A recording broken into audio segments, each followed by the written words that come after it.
notes of this session from our Telegram channel. Link for the Telegram channel has been given in the description box in YouTube. Now starting up guys, first of all let's see the overview of the entire newspaper so that you can understand that which articles are actually important for the newspaper for our exam.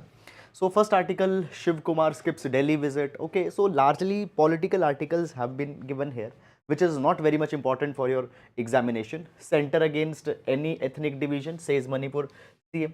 Okay, so guys, this Manipur issue, we have discussed it many number of times. It is continuing. However, everyday developments here is not required, particularly the political ones. Okay, moving on guys, further, if law is drafted well, judiciary won't get opportunity to overstep it.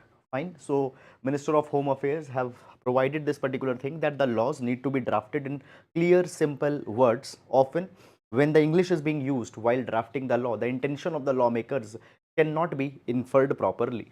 Okay, it often creates ambiguity and the judiciary has to step then.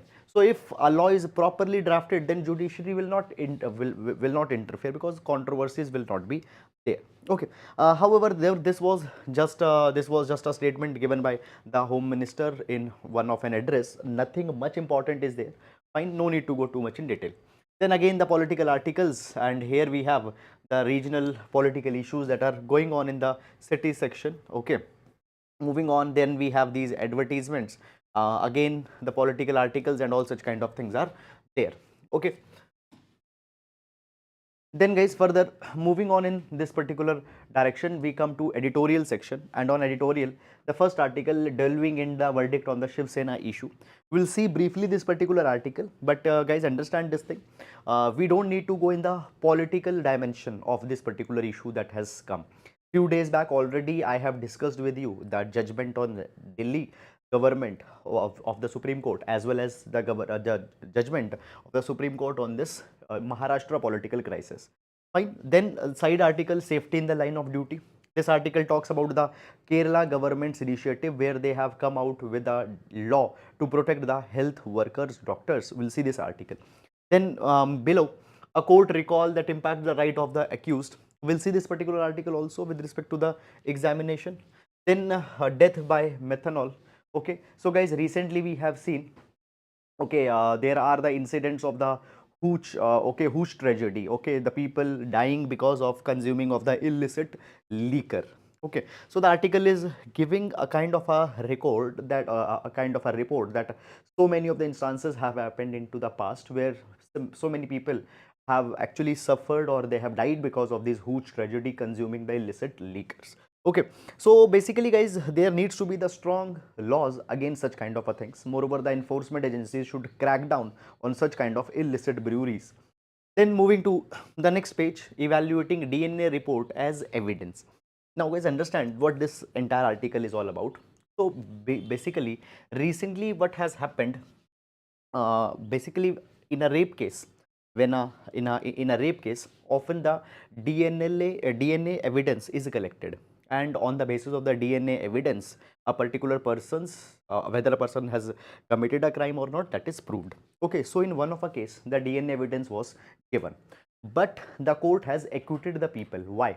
Because the court is saying that okay, you have given us the DNA sample, but we don't know whether the DNA sample was properly preserved or not, how it was collected, what scientific methodology was used to match that particular DNA. So basically what this entire article is talking about, the article is talking about that how we should capture DNA, how it is to be kept, how it is to be stored, there should be no contamination and all such kind of things is there. Okay, so basically guys, the article is just going in the process from step by step, step 1 to DNA collection process, all those kind of things. Now understand that this particular dimension is actually not important for examination. Why? Because guys, we are not required to go in so much of the technicalities for the exam is concerned. Okay, why we can tell this particular thing? Because you need to see the nature of the questions that have been asked into the mains examination in the last few years. Fine, at least after the 2013 when the syllabus has been changed. Okay, so this is something that you should understand. Okay, then further, cabinet reshuffle in Tamil Nadu, not important article, political article. Higher turnout and bipolar contest favor BJP more. Okay, then coming to the text and context on sexual harassment in the workplace, yes, we will see this particular article because recently the Supreme Court also has observed that proper implementation of POSH Act is not happening. We'll take this article. Then below, what are the gaps in the APS transaction model? So we'll understand this Aadhar enabled payment system and what are the problems. We'll see that also. Then guys, what is a transformer? The machine learning model. Now basically what this article is talking, it is giving a kind of a computing history, okay, of the transformers. First of all, it is saying that there were the traditional methods in computing where the command were to be given and command is to be executed by the computer. Then in 2010 deep neural networks they came over. Then in 2017 all you need, attention is all you need, this particular paper was published by the Google. So basically the entire computing history of all these particular things have been given. Okay. Then guys, under again one more thing I wanted to tell you that in GS paper number 3 science and technology is mentioned, but core computing, computing history and all such kind of a things, here the questions have not been asked in the examination. Okay, so again moving on guys, fine, the article is having so much of the technical computing history and that particular thing. Okay, moving on in the exam, then Aryan Khan case, Wankhede accused of irregularities, not important for our examination. Okay, moving on guys. Then again the leaker deaths, all these things have been mentioned here. Okay, here's one more article. Center faces tough choice as Taliban picks a new ambassador for Delhi. Okay, so basically we knew this thing that in 2021 Taliban took over Afghanistan and since then Taliban is ruling Afghanistan. Many of the countries of the world has not recognized that the Taliban is the legitimate government of the Afghanistan. Some countries have recognized also, for example, China. Okay, now Taliban, they have appointed new ambassador for their embassy in Delhi. Okay, now India faces a tough choice. Now, first of all, when we talk about the early, India had a very clear policy that we will not be talking with the Taliban. Why? Because according to India, Taliban has supported the terrorist activities and India doesn't talks with the terrorist or the terrorist organizations. So we did not having any talks with the Taliban, but now slowly we are opening the channels for negotiating and talking with the Taliban because we are concerned with stability in Afghanistan. Now understand this thing. They are appointing the ambassador, okay, for the embassy. If we accept that ambassador, it means directly that we have recognized the Taliban government. However, if we reject, then there will be the implications, okay, with the India-Afghan relations that will come. So it is a tough choice that India is facing right now. Okay, then guys, further moving on, activists slam center states for failing to implement Forest Act. Now, basically, when we talk about the Forest Act, Forest Rights Act was framed in 2006, which recognized the rights of the tribal people on their lands. Rights of tribal people and forest dwellers are recognized on their land. They will be their rights over the common resource will be recognized. Minor forest produce, their right on that is recognized. But many state government are not giving those rights. Okay, so the protests are to be started up in this direction. Then we have some here the political articles largely. No need to go too much in detail. Here, railway gets on track to overhaul signage system. We'll see this article. One-stop center for zero waste. We'll see this particular article also. Then further moving on, wrestlers propose to take action, agitation against VFI chief to the global arena. So sexual harassment case of the wrestlers is going on and wrestlers are protesting that they should be given justice in the due course of time. Okay, then further coming to the world page, Thailand's voter reject military backed parties. Okay, fine. Then resurgent Erdogan paints vote as a victory, rival remains hopeful. Okay, we can't control the sky, Zelensky. Now understand this thing. Basically, the political contours in the different country, Turkey, Thailand are being discussed. Then the Russia-Ukraine war is going on. Now understand one more thing, guys. See, uh, you need to understand that again, and I have told you, I think more than 100 times. You might also have read up that while reading the IR International Relation World page, the articles which will the issues which will have impact on India's interest, foreign interest, issues related to the India's foreign policy, or issues related to any development where India is directly or indirectly involved. That is something you need to see for UPSC CSE examination. Okay. Then coming to the business page, exports fell to 6-month low in April. on anemic demand. So we have seen that, guys, because of prolonged Russia-Ukraine war, inflation going on, recessionary fears in the countries, worldwide countries, the demand has been less. So export is obviously going to suffer. Okay, then there are these corporate trends, etc., that have been given. Okay, and then we have this sports page. Okay, now guys, one thing I will again repeat, and I do repeat it again and again, that you please need to understand that which type of articles are actually important for exam, which are not relevant for exam. Why? Because when we are reading these irrelevant news articles, we are wasting a lot of our precious time. And how to know that particular thing? Just analyze the previous year papers. Fine, you will get a absolute clear idea what is to be read, what is not to be read. And if you are doing your preparations without analyzing those things, you are committing a blunder. So I will advise you, I will insist rather, that please analyze the previous year papers. Fine. Now moving on, and let's start with the notes for the today. Okay, the article for the today. Okay, so guys, in every class we start with the GS quotation, which can be used to complement our answers in GS paper number 1, 2, 3 and 4. So today we'll take the quotation from Dr. B.R. Ambedkar, the chief architect of the Indian Constitution. So Dr. Ambedkar says that political democracy cannot last unless there is at base of it a social democracy. Now, what is a political democracy? Guys, political democracy is given by the constitution. But what is a social democracy? Social democracy will come when the ideals of the constitution actually are implemented. Social democracy means that actually everyone has a voice in the decision making, be it women, be it marginalized, be it other vulnerable sections, be it minority, be it the people from the lower caste. So social democracy means that every person should be given their voice in the national decision making. Find political democracy, where you are giving certain rights, fundamental rights by the constitution, where you are fixing certain institutions.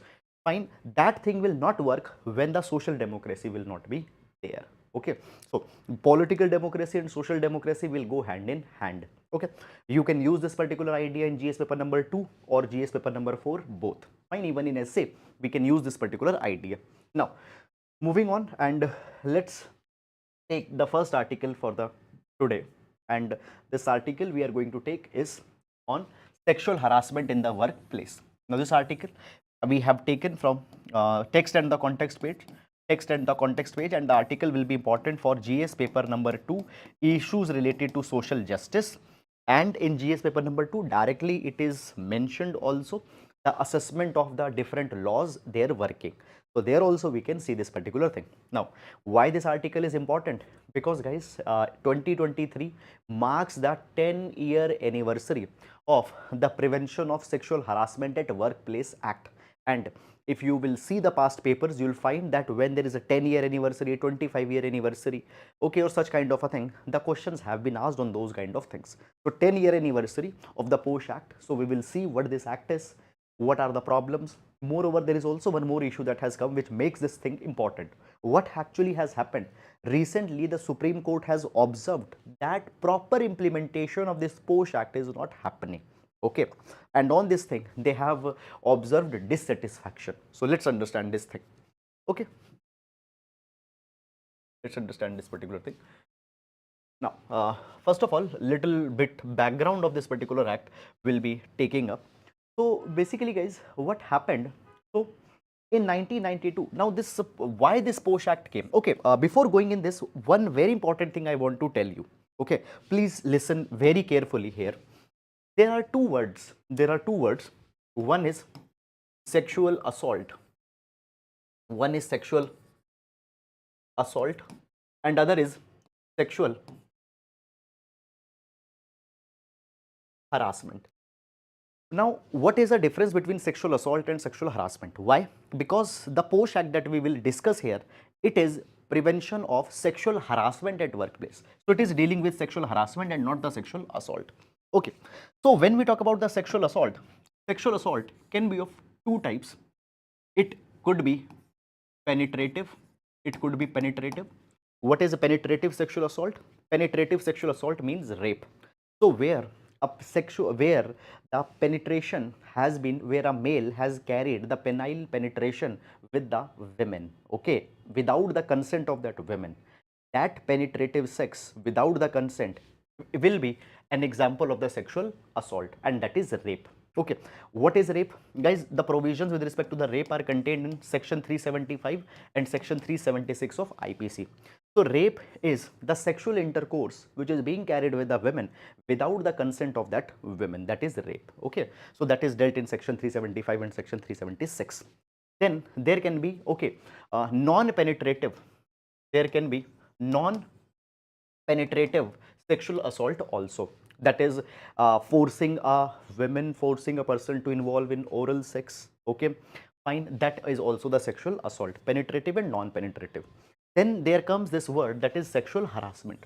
So guys, what is sexual harassment? Sexual harassment is making some unwelcome gestures towards the women, passing on some kind of a sexual comments towards the women, forcing them to see the pornographic kind of content, okay, or undue trying to touch them in unwarranted ways, okay. So this is what the sexual harassment is.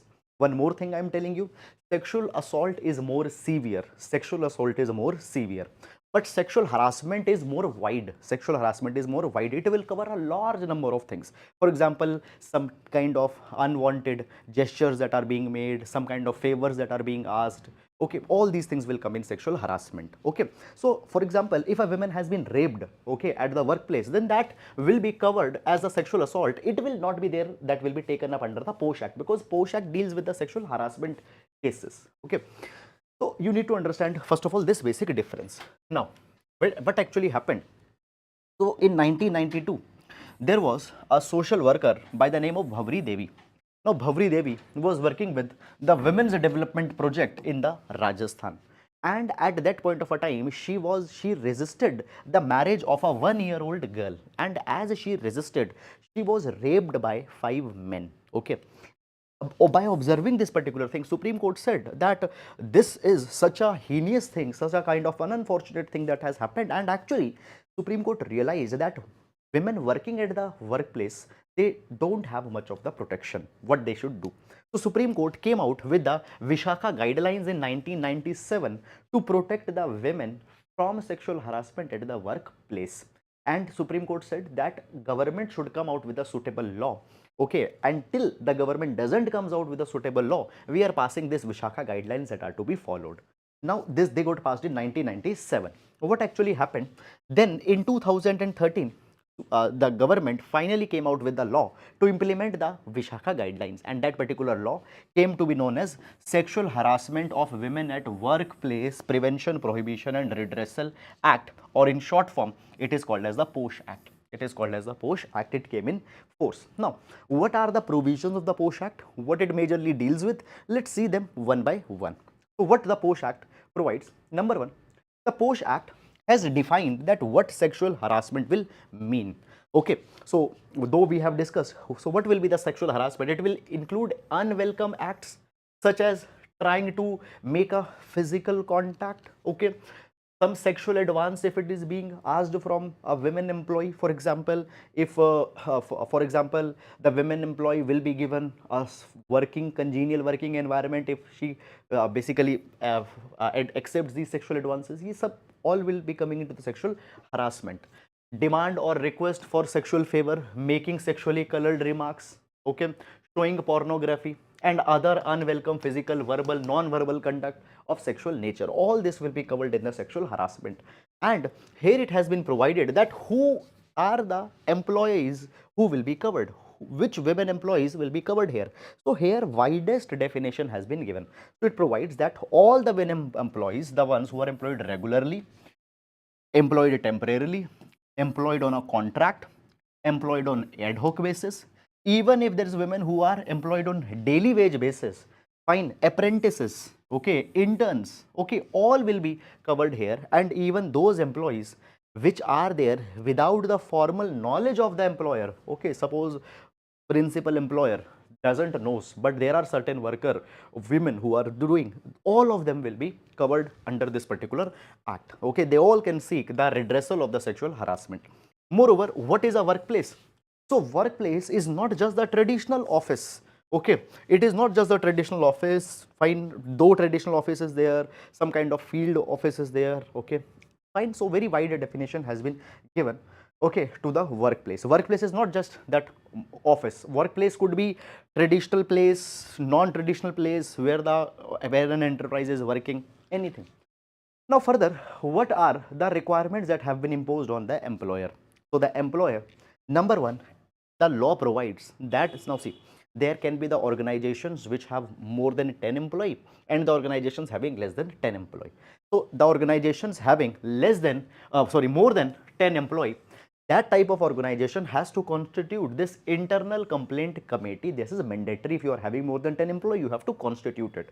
Now this internal complaint committee will be the one where the women will approach if they have been harassed. Now this internal complaint committee, it will be headed by a woman and will have at least 2 other women employees as the member. Then it will have one more employee. Okay, so headed by women, 2 women employees will be the member, one other person can be the member who can be the male also, and then it should also have a representation of an NGO worker. NGO worker, which type of NGO? NGO which is working for at least 5 years, fine, in the field of the challenges of sexual harassment.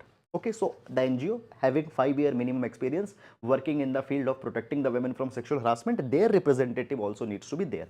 So this will be the constitution of the internal complaint committee. Okay, now what about the organizations where there are less than 10 employees? Okay, so for that particular thing, there will be the local committee that will be constituted. Local committee that will be constituted, and this local committee will be constituted in every district.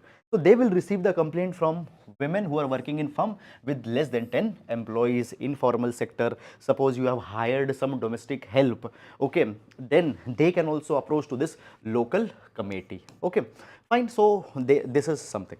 Now there is also one more mandate that the employers have to file also an annual audit report with the district officer who is responsible for the implementation of the POSH Act, that these many complaints we received, these many complaints were disposed, what action was taken on those complaints. So they have to file an audit report as well. Okay, so this is majorly the provision with respect to the POSH Act. Now guys, understand this thing, that what actually will happen, the matter will be reported to internal complaint committee. Internal complaint committee will then investigate, will call the witnesses, will take the testimonies, will call the witnesses, all these kind of things will happen, and then they will take an action if the complaint is genuine. Fine, that is the case. Okay, then now what are the hurdles to this particular act's implementation? So recently, Supreme Court has given example that, see, number one, these internal complaint committees are not constituted. For example, out of the 30 sports federation in India, okay, 16 have not constituted the internal complaint committee. So A, they are not constituted altogether. B, if they were established, okay, they have inadequate number of members, or they lacked a mandatory external member. I told you, one representative of an NGO needs to be there who is working in the field of protecting women from sexual harassment for at least 5 years. So that external member is missing. Sometimes women members are not there. So it is not constituted, or if constituted, then proper composition is not there. Okay, then another problem is there that, see, fine, you need to have an officer who is accountable for the implementation of the POSH Act within an organization. So there is no officer who is accountable. Okay, so accountability is a very big issue.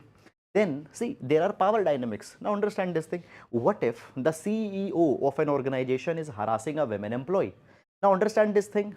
Fine, if you will report against the CEO, now the CEO has so much of the power. Okay, even the internal complaint committee might not be very fair while investigating the CEO. Okay, so power dynamics are often there. Because of these power dynamics, often the women who are working at the lower levels, they are afraid to approach the internal committee. They fear that we will be suspended from the job, okay, we will be demoted, okay, or fair inquiry will not be there. So these are all the issues that are there. So now Supreme Court has issued some fresh directions What are these directions? Number one, the court has directed the union government, the state, the union territories that they need to ensure that all the ministries, departments, government organization authorities, PSUs, they should constitute internal complaint committee. Moreover, for other organizations, LC, fine, that is a local committee, internal committee should be constituted, and all the organizations should publish on their website that what actions they have taken in the matters of the implementation of the POSH Act. Now, one thing guys I want to tell you that in the context of India, why the governance and why social justice suffers, it is not because laws are not there. Laws are there in ample number, but it is because of the poor implementation of the law.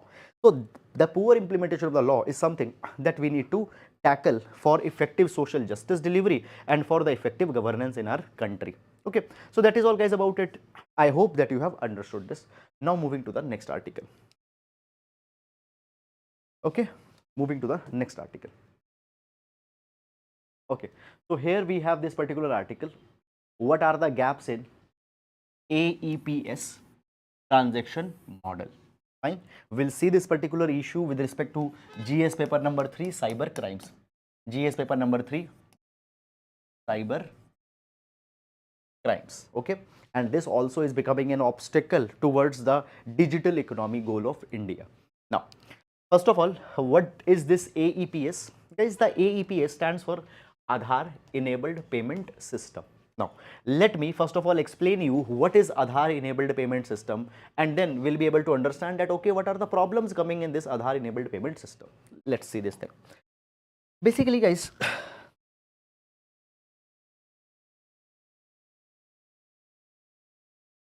you might have heard about the idea of micro ATMs. Micro ATMs. What is this micro ATM? Let's understand this entire story from the start. There is a person by the name of Mr. X. Mr. X lives in a village. Mr. X lives in a village. And in this village, there is no bank. In this village, there is no bank. Now, the government, now this particular Mr. X, let's say, is working for the MG Narega. He is working for the MG Narega. And under MG Narega, he is receiving certain wages. He is receiving certain wages. What was the old system? Old system was that the wages to Mr. X will be given in the cash. Mr. X is happy. He is spending that cash. Now government goes and government says that we want to digitize our economy. And now the government sends official to Mr. X that Mr. X, why you are accepting cash? We will send money directly to your bank account. But Mr. X is not happy. Why? Mr. X will say that okay, you will send money to my bank account, but how I will withdraw that money? There is no bank in my village and the bank is 20 kilometers away. Fine, it will waste a lot of my time. I am not happy. Please give me the cash only. So in this particular way, how we will be doing the financial inclusion of Mr. X? So government comes out with an idea. Government comes out with an idea. What is this idea? Let's introduce the micro ATM. Now, what is a micro ATM? So there will be a government, there will be a banking correspondent, there will be a banking correspondent. This banking correspondent will be given a POS terminal, a point of sale terminal. Okay. So what is a point of sale terminal? This is a kind of a machine. This is a kind of a machine. Okay. Now, step number 1, government convinced Mr. X that now we will send your money of MG Narega to your bank account. Mr. X agreed that okay, send it. Now, let's say government has said 1000 rupees to Mr. X's bank account. Okay, now Mr. X wants to withdraw that particular money.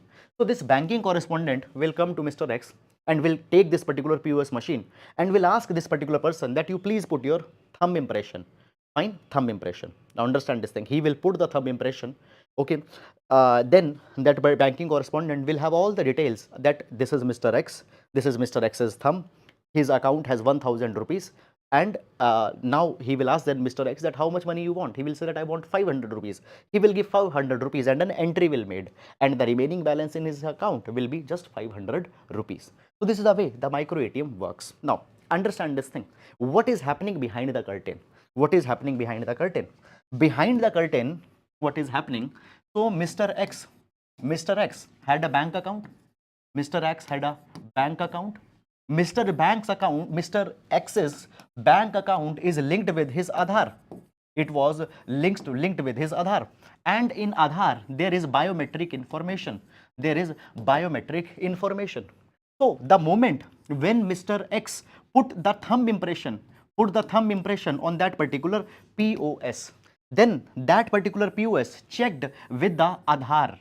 Basically, when he put the POS, the thumb, that thumb impression, it was checked in the Aadhar database, and from that, that particular POS was diverted to the bank account details of that particular person. The money was withdrawn. Okay. This system is Aadhar enabled payment system. This system is Aadhar enabled payment system. So, what is Aadhar enabled payment system? It is simply a bank led model. It is simply a bank led model which allows online financial transactions at the point of sale. Okay. So, there are the point of sale on which you will put your thumb impressions. You can transfer money to some other person's bank. You put the thumb impression, you can withdraw money from the ATM. Now onwards, the ATMs also have a option of putting the thumb impression. So you can put the thumb impression, even the regular ATMs, you can withdraw the money. That is the Aadhar enabled payment system. Now in this particular system, guys, you need to use your thumb impression. There is no need for OTP. There is no need for putting your bank account details, other financial details. Okay. Fund transfer can also happen. Okay. Fine. Now understand this particular thing. Basically, there is a problem that is coming. What actually happened? Nowadays, many people are reporting this particular thing that they did not knew how it happened, but the money is withdrawn from their bank account, and it is being found that actually today what the cyber hackers, the cyber criminals are doing, basically what they are doing. So they try to, for example, what they will do, they will try to retrieve my Aadhar number, and from some way they will try to take my thumb impression also. So today there are the silicon thumbprints that are available. What you can do, you can take the impression of any particular person's thumb. That particular thumb impression could be casted on a silicon, and that silicon could be worn over your thumb, and by that particular silicon thumb that you are wearing over your thumb, you can testify, you can basically you can use it. Fine. So that is something that is happening. I hope you have understood it. What will be done? Fine, a person will try to take my Aadhar number. Fine, which is very much possible. Why? Because we are always giving our Aadhar number. There is bank account opening, there is a new internet connection we have to take new SIM. We are all the time giving our Aadhar number. So somebody will take my Aadhar number, then they will try to capture my thumb impression.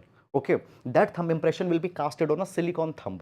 Okay, and that silicon thumb will be used whenever that particular person wants to verify the identity. Okay, and by this particular person, fine, they are using that silicon thumb on this micro ATMs, on the ATMs, okay, or wherever this AEPS is possible, they are using that thumb impression, and they are transferring the money in their own bank account, or they are withdrawing that particular money. Okay, now the point is that, guys, see, suppose I have opened the bank account, and my bank account is linked by my Aadhar number. So, do I physically need to go to the bank account and ask them, please you enable the AEPS, or is it enabled by default? So basically, there are the reports that are coming that actually this AEPS is enabled by default. Okay, some reports say it is enabled by default, and the UIDA and NPCI, they are also not mentioning that whether it is it is there by default or you have to enable it.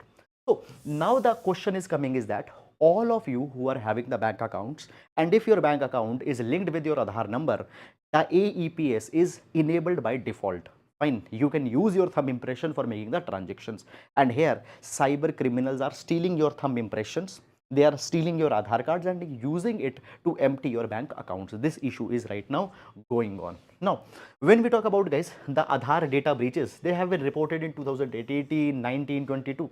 UIDA denies these breaches, but Aadhar numbers are readily available in the form of photocopies, soft copies, everywhere. Now, how you can secure it? How you can secure it? Fine. So basically, there are certain things that have been provided by the UIDAI. Fine. For example, UIDAI is implementing a two-factor authentication mechanism. What they are doing? Basically, they are using the machine learning based security system. They are using this machine based learning security system. Now, what is the issue, guys? See, when you are using your thumb impression on a point of sale, you are using your thumb impression on an ATM machine which accepts it. Fine. So what it will do? there will be a machine learning model which will match this impression with the original specimen that they are having, and they will try to see that whether it is lively or not, whether it is lively, okay, whether it is a mutation. So through machine learning they will try to interpret this particular thing, the liveness of the fingerprint, okay. By this way they try to reduce these instances. Then secondly, the UAIDI is now spreading the information that the users, they can lock their Aadhar information by visiting the UIDI website or by using the mobile app. Now what you can do, now guys see this thing, you can go to the UIDI website, you can lock your Aadhar information. It means that when you lock it, nobody can verify, nobody can make any transaction by using your Aadhar information, okay. Nobody can make any transaction, no verification can be done by using your Aadhar. Fine, you can lock, but time to time we need Aadhar for genuine reason.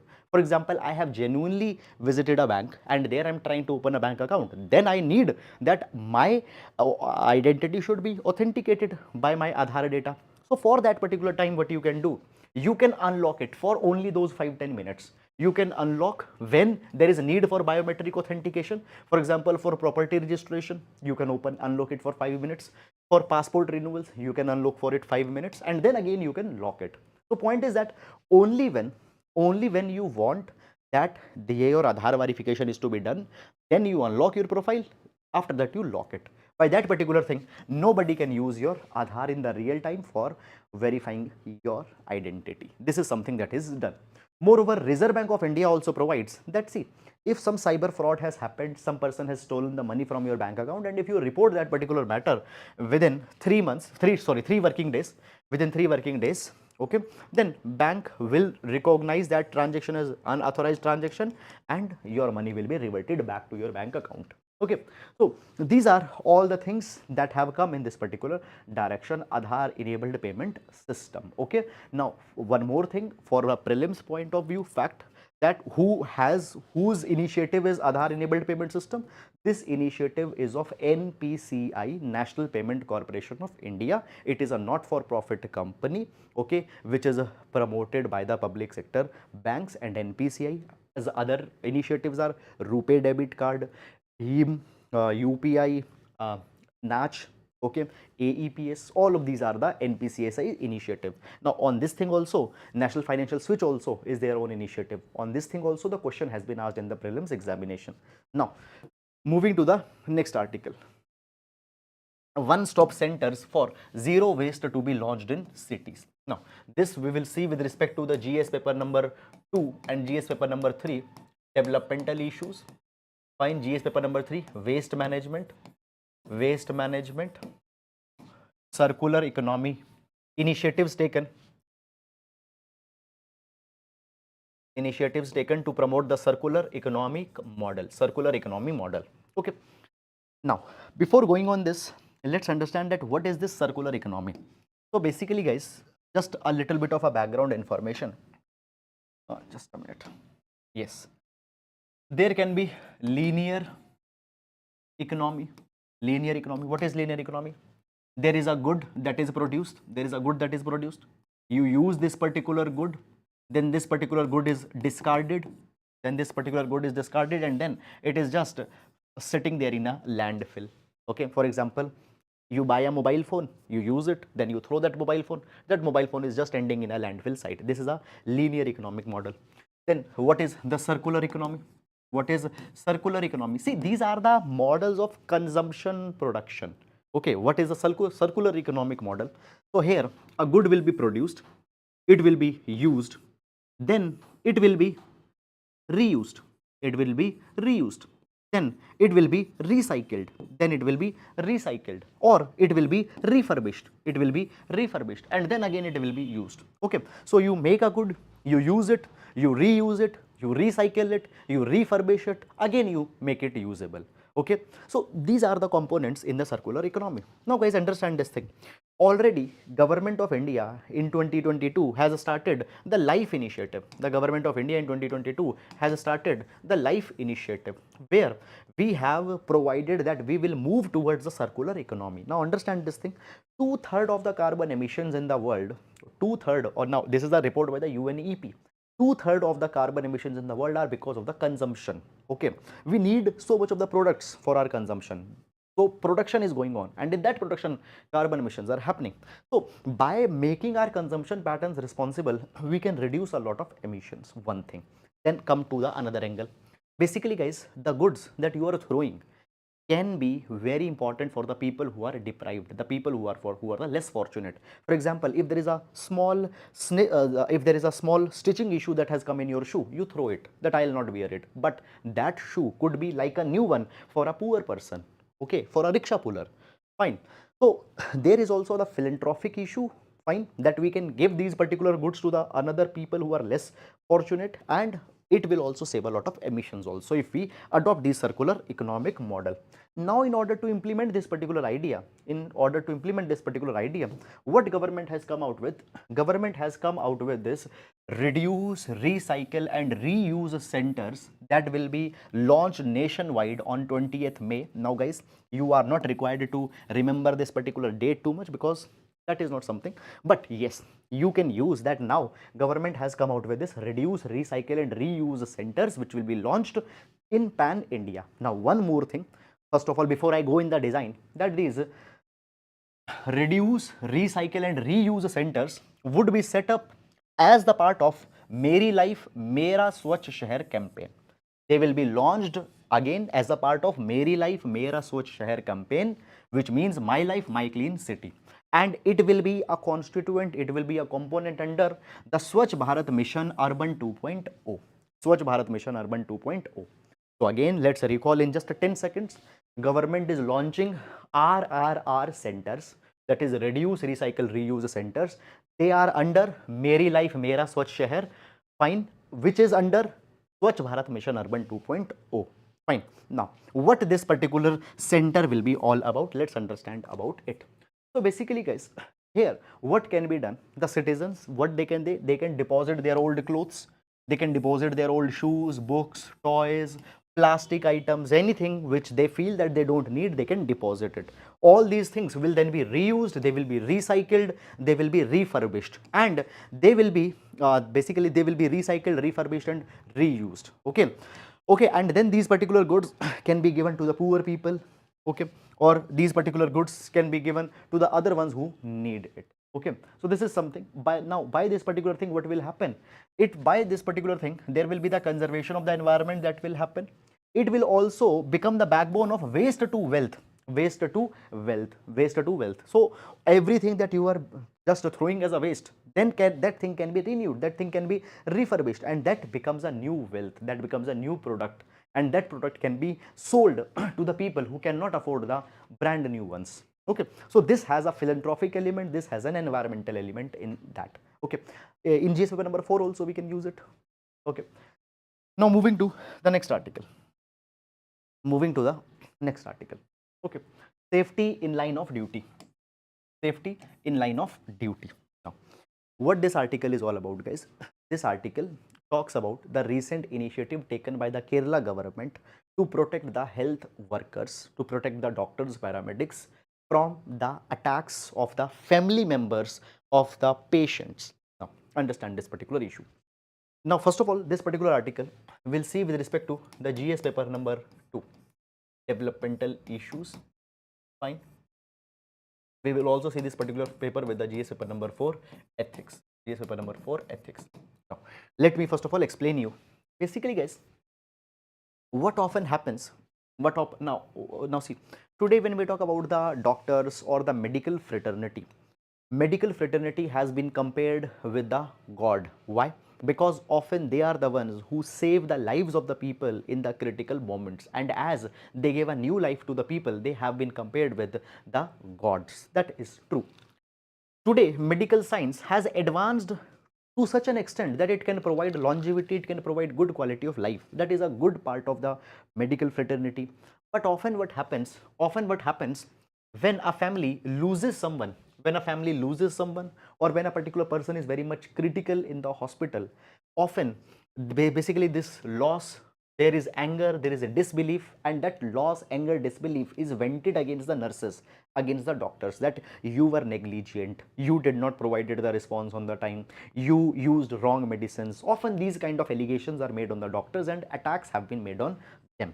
Now, in this particular line, we need to protect these doctors, we need to protect the medical fraternity so that they can do their duty without fear.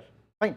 So therefore, now the Kerala government has come out with amendment in Kerala Healthcare Service Person and Healthcare Service Institution Protection of Violence and Damages to Property Act, or simply the Kerala Act, basically the Kerala Healthcare Service Persons Act.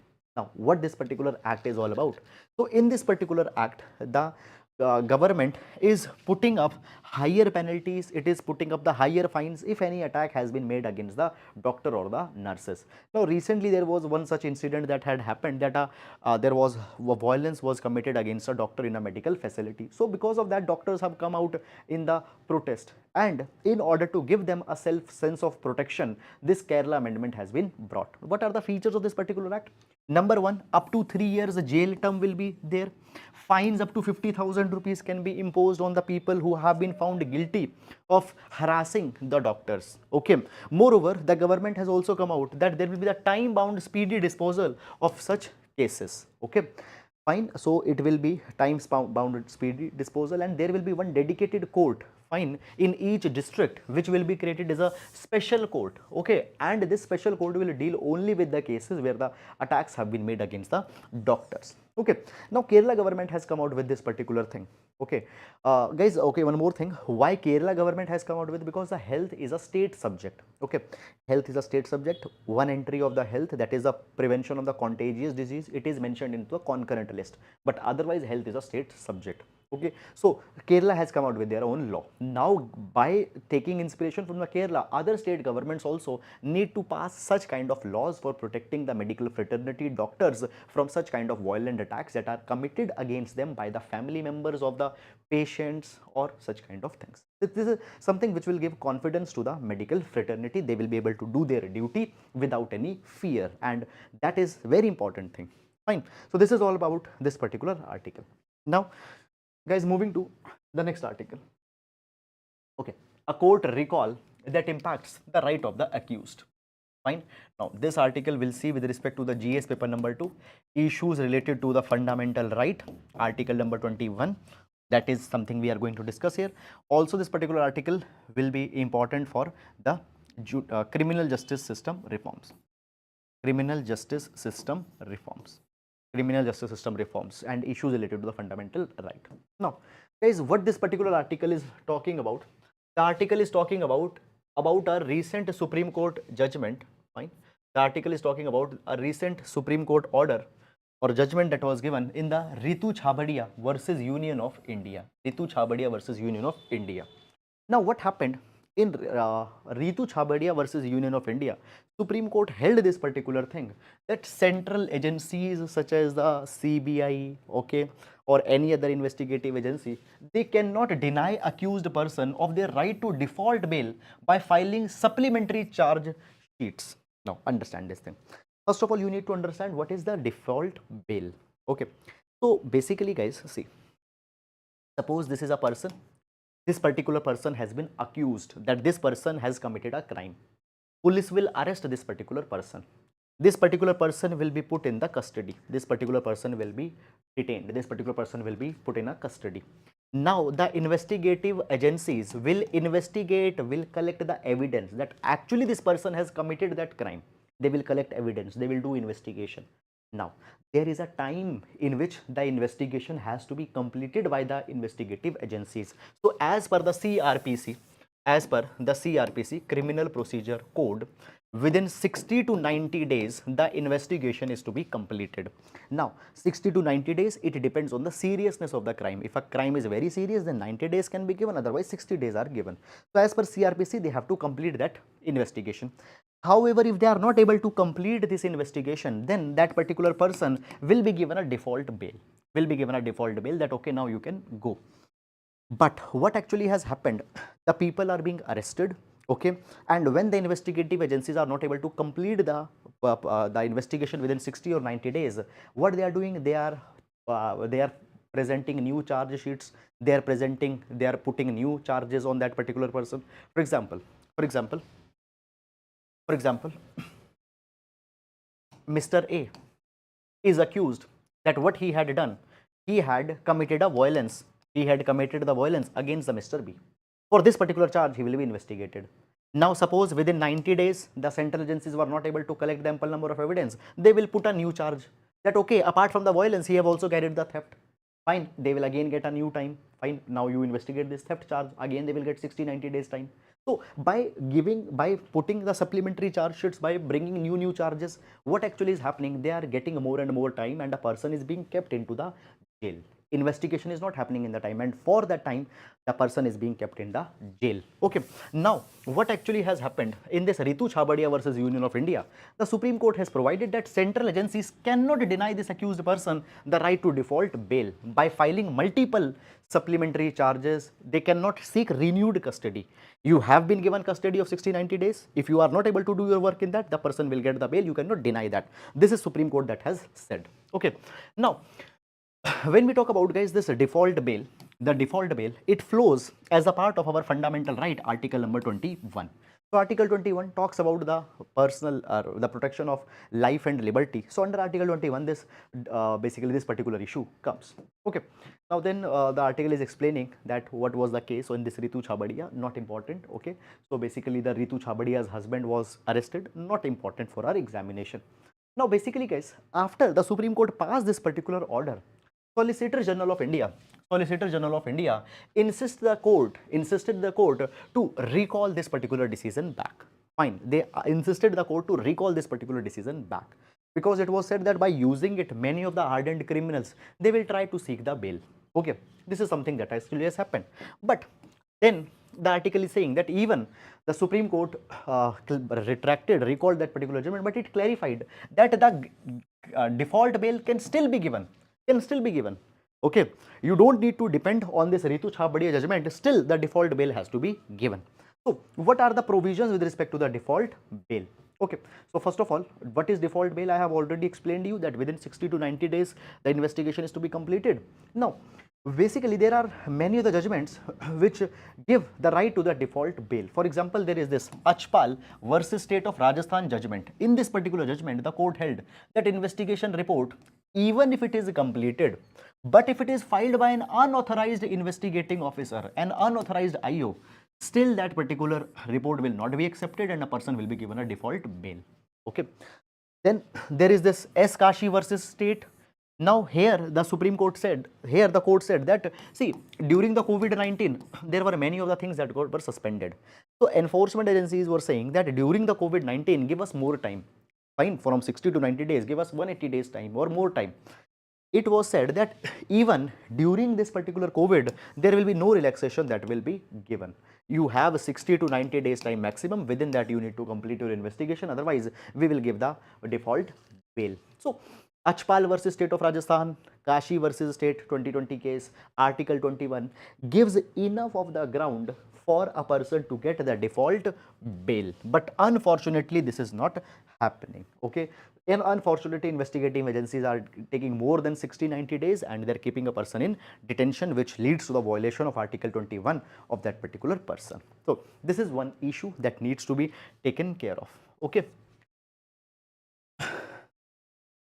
Moreover, one more thing, guys, I want to tell you that now the Supreme Court is very serious on the matters related to the bail orders. Okay, just 2-3 days back, and yes, just I think 1 or 2 days back, Supreme Court also came out with a judgment. We have seen it in our newspaper analysis that the bail orders need to be not very much long. They need not to be, they not reach, they should not be delayed. Fine. Why? Because it is a very important part. Article 21 is very important. Okay, right to life and liberty is very important. Now, Sena delving into the verdict on the Shiv Sena issues. Okay, so we'll see this article with respect to the GS paper number 2, issues related to the polity. Okay, issues related to the polity. Okay, now first of all, guys, I have discussed this entire judgment with you. Fine, the day it came out. Okay, I have discussed this entire judgment with you. I hope that you have seen it. However, if you have not seen it, let me give you some idea. So basically, guys, what happened? Maharashtra government as it was formed. So in the Maharashtra elections that happened, Maharashtra Legislative Assembly elections that happened, Shiv Sena party, Shiv Sena party, along with NCP, along with NCP, fine, along with NCP Congress, they formed the government. Okay, fine. 145 seats were needed in the Maharashtra to form the government. Okay, now actually, what happened? Just a minute, guys. Just a minute.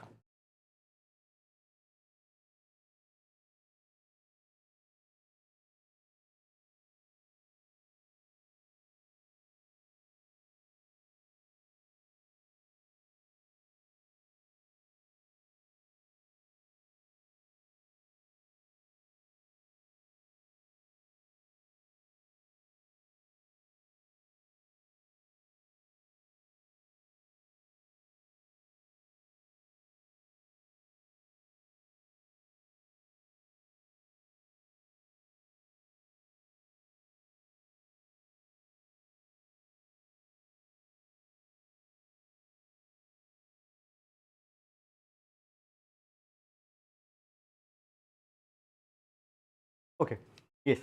So, so we were seeing this particular issue, that basically what happened. So basically when the Maharashtra government was formed, so in the Maharashtra government, fine, there were, I already told you that there was 145 seats that were needed in Maharashtra to form the government. Shiv Sena along with the NCP and the Congress formed the government. Already all these particular things we have seen. Okay, meanwhile guys, when we talk about the Maharashtra, BJP was actually the single largest party having 105 seats, but still they were not able to form the government. Now as the government is continuing in Maharashtra, there was some of the MLAs from the Shiv Sena party led by the Eknath Shinde. They rebelled. They said this thing that basically they rebelled and they reached to the Gujarat, and there were the reports that were coming that these rebel MLAs, which are led by the Eknath Shinde, who originally belonged to the Shiv Sena, they are planning to support BJP to form the government. Fine, they were planning to support the BJP to form the government. These reports were going on. Now, what actually happened? What actually happened? The Shiv Sena issued the whip.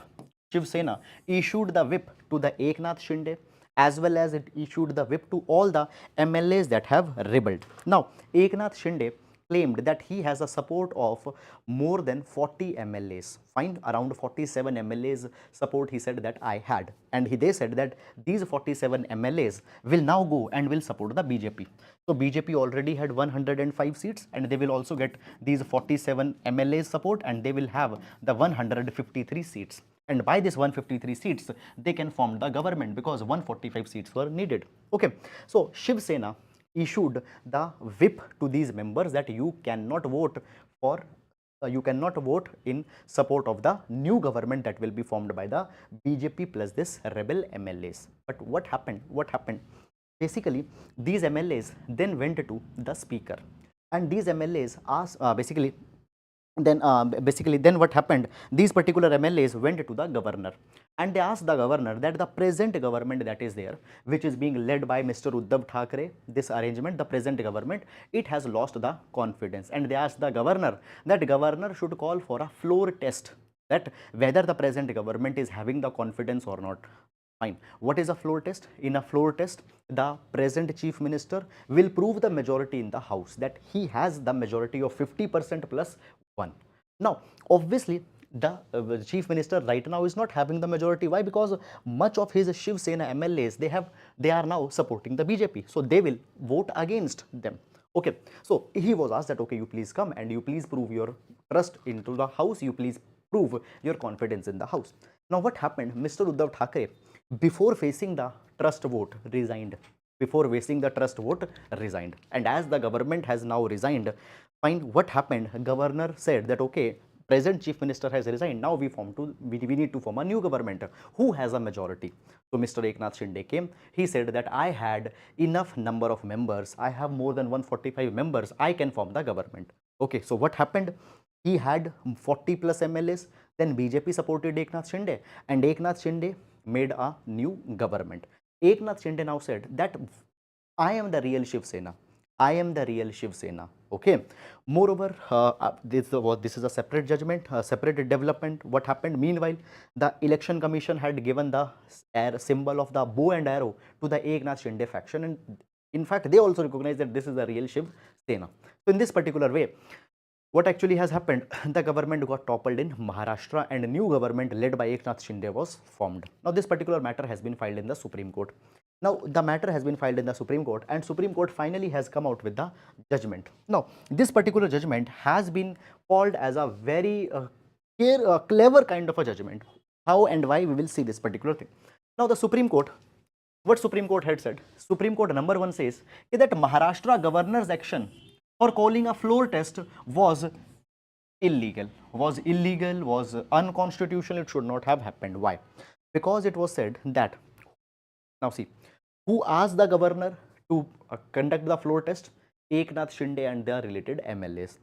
It was said to the governor that governor has to act on the aid and advice of the chief minister and the council of minister, number 1. Number 2, governor sometimes can ask for a floor test, but governor needs to have sufficient evidence with himself to prove that the government has lost the faith, have lost the confidence. It was provided that in this particular case, governor did not had any independent evidence. Governor did not had any independent evidence or reasons to believe that the government has lost the confidence. So, just on the request of the Eknath Shinde and related people, the floor test should not have been called. So, governor calling for a floor test was illegal. Okay, one thing. But they say that we cannot again reinstate Uddhav Thackeray as the chief minister. Why? Because he resigned voluntarily before even facing the floor test. He resigned voluntarily. So, we cannot restore. So, it means that the governor's decision was wrong, but government of Mr. Eknath Shinde will continue. It will continue. Okay. Then there is also one more issue comes, that what about the whip? What about the whip? Now, guys, understand this particular thing. Under the 10th schedule of the Indian Constitution, the whip can issue certain directive to the MLAs or MPs of that particular party. Now, who is a whip? Whip is a discipline officer. Okay. Now, see. Now, here, whip could have, now whip was issued to these rebel MLAs. Whip was issued that you cannot vote against the present government, but they still voted against the present government of that time. So, they violated the whip, and violating the whip is a ground for disqualification. Violating the whip is a ground for disqualification. And who will decide on disqualification? Speaker will decide on disqualification. Now, everyone is Maharashtra today. They are waiting for speaker, that you at least disqualify all of them who went against the whip. Disqualify even the Eknath Shinde because he went against the whip. Okay. So, what about that? On that particular matter,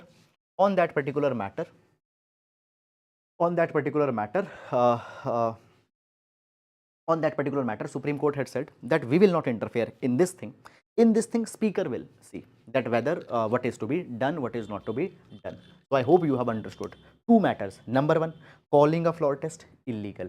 Number 2, reinstating Uddhav Thackeray as a chief minister, not possible because he resigned. Number 3, what about the whip? The MLAs who violated the whip, what about them? About them, Supreme Court says that their disqualification can happen, but that disqualification will be decided by speaker, not by us. And now everybody is waiting for the speaker that you disqualify all of these MLAs who violated the whip that was given at that point of time. So, this is something, guys, that actually has happened.